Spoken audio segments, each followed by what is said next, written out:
my goodness! Tinangkapang parahin ng traffic enforcer na yan ng isang tricycle sa Aurora, Isabela.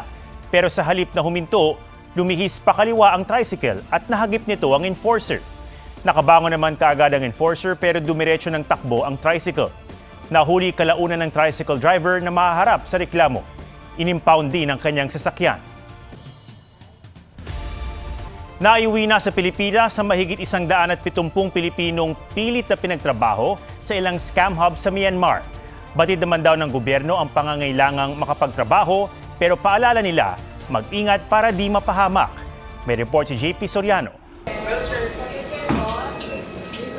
Buntis si Rose, di niya tunay na pangalan. Nadiskubre niya ito habang pilit na pinagtatrabaho bilang scammer sa isang scam hub sa Myanmar, tulad ng kanyang mister na kasama rin niya. Napagdesisyonan nila ng kanyang mister na umuwi na ng Pilipinas pero na magpaalam sa kanilang employer. Tinorture si Rose at ang kanyang mister. Wala po silang daw pakialam kahit daw po buntis. No food intake po ng halos 1 linggo po. Bawal din po kaming matulog. Pagka po natulog kami, kukuryentehin po nila kami. Tinutukan po ako ng barel. Kwento ni Rose, na-recruit silang mag-asawa sa pamamagitan ng messaging app. Ang alok na trabaho, call center agent sa Thailand. Nang tanggapin nila ito, inilipad muna sila sa Hong Kong, saka dinala sa Bangkok, Thailand, hanggang sa isinakay sa bangka pa Myanmar. Ang isa pang Pilipino na biktima rin na itago natin sa pangalang Ron, nagulat daw nang paghiwalayin sila nung una ng kanyang asawa. Pero kalaunan ay nakita rin matapos na ilang beses na ibenta ng kanilang Chinese employer. Sinunog pa raw ng Chinese boss ni Ron ang kanyang passport. Nakaawa na po ako sa Chinese na sana makalabas lang. Hindi po ako ipinayagan. Natapos ang paghihirap ng mag-asawa nang mapabilang sa mahigit 170 Pilipino na sinagip sa mga scam hub sa Myanmar. Sinundo sila ng mga opisyal ng Pilipinas sa Thailand via chartered flight. Dahil ipinuslit pa Myanmar, Thailand pa ang huling tatak ng kanilang passport. Lumalabas na overstaying na sila pero pinayagan na ng Thailand na makaalis kaagad. The only reason na umuwi sila ngayon is because nagsasara yung mga scam factories because the Thailanders shut off the kuryente and the internet. No? So this is a trilateral cooperation nila with Thailand, Myanmar, and China. Pagka-uwi sa Pilipinas, hiningan na ng mga sinumpaang salaysay ang mga biktima para makasuhan ang kanilang recruiter. Bibigyan sila ng tulong ng gobyerno.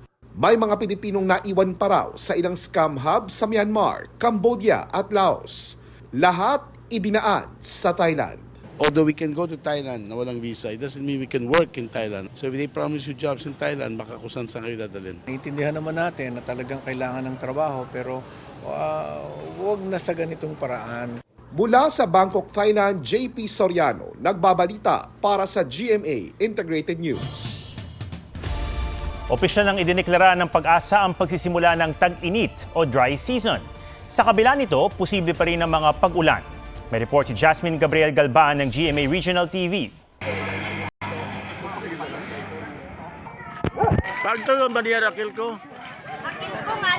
Labing-apat na electric meter ang nasunog sa Makato, Aklan matapos mag-overheat. Isinisisi yan sa matinding init ng panahon at nagresulta sa mahigit 1 oras na malawakang brownout. Problemado naman ang mga magsasaka sa San Nicolas, Ilocos Norte dahil natutuyo na ang mga imbakan nila ng tubig. Harvest na ni mga farmers. Sa Santo Niño, South Cotabato, tuluyan ang nabansot ang mga sweet corn. Nagka-grass fire naman sa SLEX northbound na bahagi ng Binyan City, Laguna. Ayon sa CDRRMO, nagdulot yan ng bahagyang pagbagal ng trapiko. Kahapon, naitala ng Pag-asa sa Dagupan City ang pinakamataas na heat index o damang init na panahon ngayong taon. Umabot yan sa 47 degrees Celsius. At sa forecast bukas, posible yang maulit. 42 hanggang 43 degrees Celsius naman sa ilang bahagi ng Bicol at Agusan del Norte. Nasa danger level yan, kaya mag-ingat sa heat stroke. Sabi ng Pag-asa, asahan ng patuloy na pagtaas ng heat index sa mga susunod na araw, lalo't nagsimula na ang dry season o tag-init. Wala na ang amihan at tuloy-tuloy rin daw ang paglakas ng easterlies. Sa Eastern Pacific, yung mga weather system na high pressure, kaya yun ang nagpapainit sa mga karagatan. Mainit na, pero asahang sa huling bahagi ng Abril hanggang unang kalahati ng Mayo, mararamdaman pa ang 48 hanggang 50 degrees Celsius na damang init. Ibig sabihin lang yan, maaaring mahihirapan tayo makapag-release ng ating mga pawis o yung sweat natin, hindi tayo mapawisin.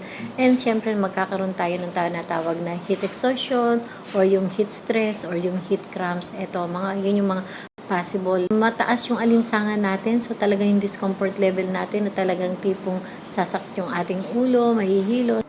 Hindi naman inaasahan ng Pag-asa na aabot ito sa tindi ng init noong nakaraang taon kung kailan may El Nino. Sa kabila nito, nilinaw ng ahensya na posible pa rin ang mga pag-uulan. Sa katunayan, patuloy nilang binabantayan ng low pressure area malapit sa Mindanao.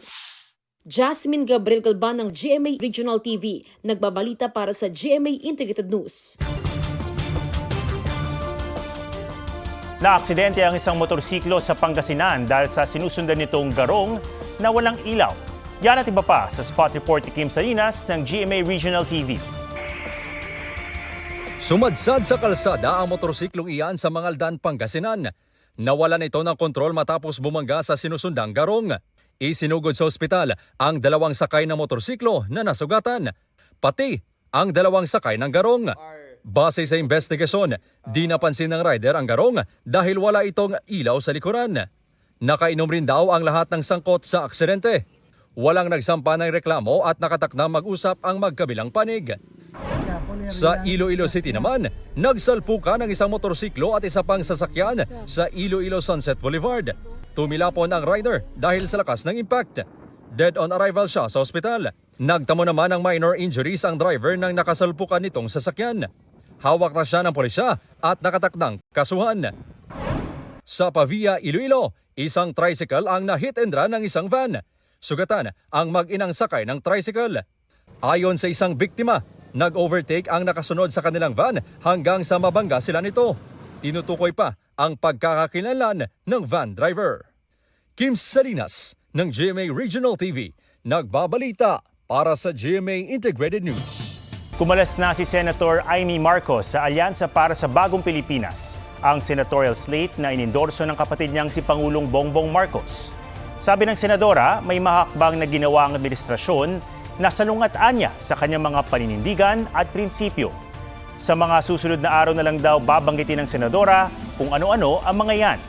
Dagdag ng senadora, hindi na niya magagawang mangampanya kasama ang iba pang kasapi ng alyansa at mananatiling independent candidate.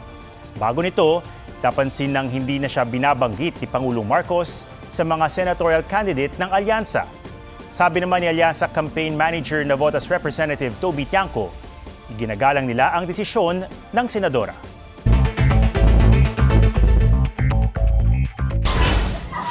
Patay ng pagbabarili ng mga armadong lalaki ang sinasakyan ng election officer ng Dato Odinsin Suwat sa Maguindanao del Norte na si Attorney Maceda Lidazan Abo at Mr. nito. Pinaghahanap ang mga suspect. Mariing kinundina ng COMELEC ang pagpatay. Umabot na sa 11 pesos ang presyo ng itlog. Ayon sa Department of Agriculture, maraming manok ang na-monitor na may sakit na nagpahina sa kakayahan nilang mangitlog. Ang ilan namamatay. Pero sapat naman daw ang supply ng itlog ayon sa Philippine Egg Board Association, kaya hindi dapat nagmahal ang presyo nito.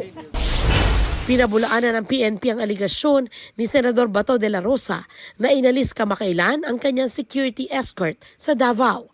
Ayon sa PNP, walang aprobadong Certificate of Authority o exemption sa COMELEC ang dalawang security personnel ni De La Rosa sa Davao, kaya ito binawi. May 4 pa naman daw na protective security personnel na nakatalaga kay De La Rosa. Pumanaw na ang veteranong abogado na si Estelito Mendoza. Kinumpirma ito sa GMA Integrated News ng kanyang anak na si Susan. Si Mendoza ang director ng Philippine National Bank at nagsilbing Solicitor General sa ilalim ng administrasyon ni Ferdinand Marcos Sr. mula 1972 hanggang 1986. Sandra Aguinaldo nagbabalita para sa GMA Integrated News. Tinanggihan ni President or Senate President Cheese Escudero ang hiling ng House Impeachment Prosecutors na padalhan ng summons si Vice President Sara Duterte para pasagutin ang bise sa Articles of Impeachment laban sa kanya.